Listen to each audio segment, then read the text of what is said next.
Oi pessoal, bom dia, boa tarde, boa noite para quem estiver assistindo. Para quem não me conhece, meu nome é Lucas Felp e eu tô aqui no canal que ensina a estudar mais e melhor. A matemática é uma das matérias que as pessoas têm mais dificuldade, que eu sinto que mais sofrem para estudar, mas não se preocupe porque no colaboratório de hoje a gente vai trazer dicas especiais para você mandar melhor em matemática, aprender melhor esse conteúdo e absorver quando você estiver estudando.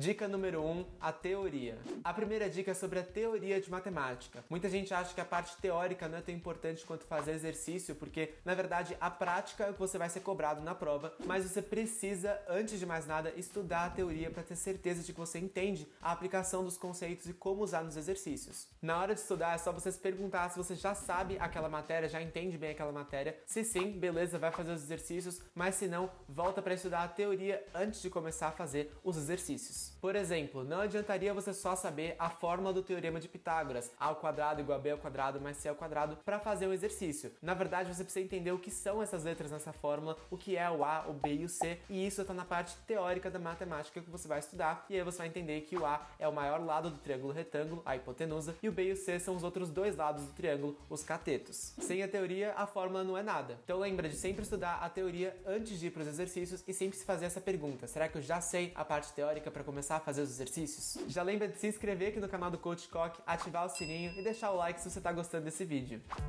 Dica número 2, volte no tempo. Se você é aquela pessoa que tem muita dificuldade em matemática, tem uma dica que é muito importante, na verdade essencial para você melhorar e sair desse estado. Volta atrás em conteúdos anteriores ao que você está estudando. A matemática é uma matéria cumulativa e uma das mais cumulativas que a gente estuda. Então o que significa? Significa que a matéria que você está estudando agora depende de você ter entendido outras matérias anteriores de outros anos que você já estudou matemática. Se você não entende um assunto que você está estudando agora, pode ser que você não entendeu um assunto lá do ensino fundamental e isso ficou preso até agora como uma bola de neve que vai te segurando nos conteúdos que você está com dificuldade. Se, por exemplo, você percebeu que está com dificuldade em equações do segundo grau, procure encontrar a raiz dessa dificuldade. Qual o erro que você está mais cometendo nos exercícios? Pode ser que você não tenha entendido a equação do primeiro grau e por isso não está conseguindo entender a equação do segundo grau. Isso acontece com várias matérias de matemática. Também, por exemplo, trigonometria. Para você entender trigonometria, você precisa ter aprendido ângulos, geometria, vários tipos de conteúdos diferentes para depois juntar numa matéria mais complexa.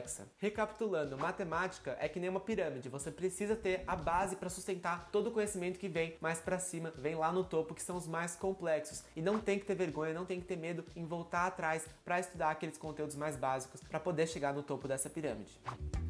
Dica número 3, faça provas antes da prova. Depois que você entendeu a teoria e acabou com essas dificuldades que você tinha no meio do caminho, é importante que você faça provas de simulados para entender qual o estilo do vestibular e da prova que você vai fazer. Por exemplo, as questões de matemática do Enem são sempre contextualizadas com uma situação-problema do dia a dia, do cotidiano. Isso você vai percebendo cada vez mais. Tem textos mais longos, problemas mais complexos, mas que na verdade são só uma forma de dificultar a questão, escondendo as coisas mais importantes do meio do texto. Mas isso também vale para qualquer vestibular que você for prestar, pode ser FUVEST, qualquer outro vestibular, você vai perceber que tem um padrão, um tipo de questão para você seguir e vai te facilitar na hora de fazer a prova real. O truque é você fazer várias vezes provas e simulados daquele vestibular que você vai fazer para perceber que não é tão difícil quanto parece. Isso vai facilitar muito mais o seu medo e o seu nervosismo no dia da prova de verdade. Então lembra, faz provas de anos anteriores para testar seu conhecimento sim, mas também para tentar entender e aprender com aquele vestibular, qual é o padrão que ele sempre exige, qual é o padrão que é cobrado para você mandar bem e na hora já ficar muito mais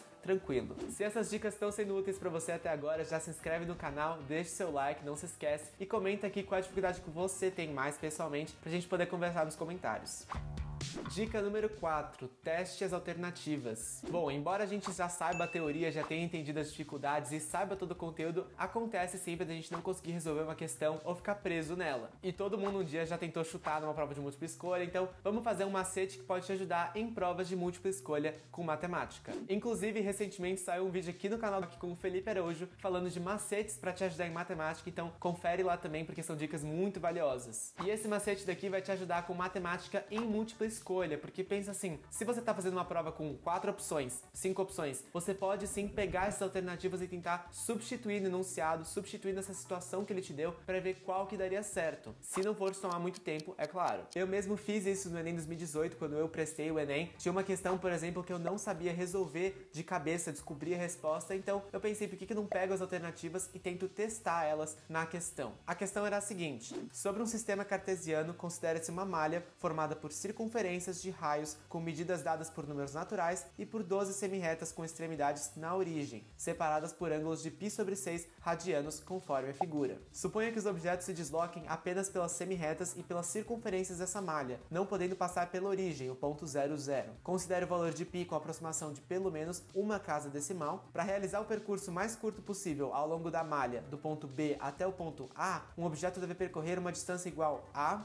E aí tinha 5 opções. Primeiro eu tinha que ver se as 5 opções eram caminhos possíveis dentro daquela malha, dentro daquela figura. Como é que eu fiz isso? Nas 5 opções tem sempre uma fração com π somando com um número inteiro, certo? Então o número inteiro tinha que ser das semirretas, o caminho que é pelas linhas da malha, porque não envolvia π, não envolvia nenhum cálculo com circunferência. E a fração que somava era sempre algo que envolvia um arco de circunferência, não as linhas, as semirretas. Assim eu consegui descobrir que as 5 opções eram opções possíveis dentro daquela figura. Eram caminhos possíveis, trajetos que você podia fazer de B até A. Agora só faltava descobrir qual era o menor. Então eu substituí π pelo valor de 3,1, que foi o que ele pediu ali com uma casa decimal, e descobri qual era o menor valor. Usando só as alternativas da questão, eu consegui descobrir qual era a resposta correta. Essa é uma tática, um macete que não vai funcionar em todas as questões, mas é uma coisa muito útil para você perceber e mudar um pouco a sua percepção em questões de múltipla escolha. Por exemplo, em questões abertas, dissertativas, que você precisa escrever o seu raciocínio, você vai precisar chegar até uma resposta dentro da sua cabeça, vai ter que tirar a resposta do seu conhecimento. Ali na questão de múltipla escolha você já tem 5 opções, então ao invés de chutar com a sorte, tentar colocar qualquer opção, você pode sim usar o seu tempo, se não for demorar muito, testando as alternativas. Então recapitulando, se você conseguir testar as alternativas na sua questão, pode até conseguir mais alguns pontos na sua prova, que você iria perder chutando talvez, ou só não conseguindo fazer.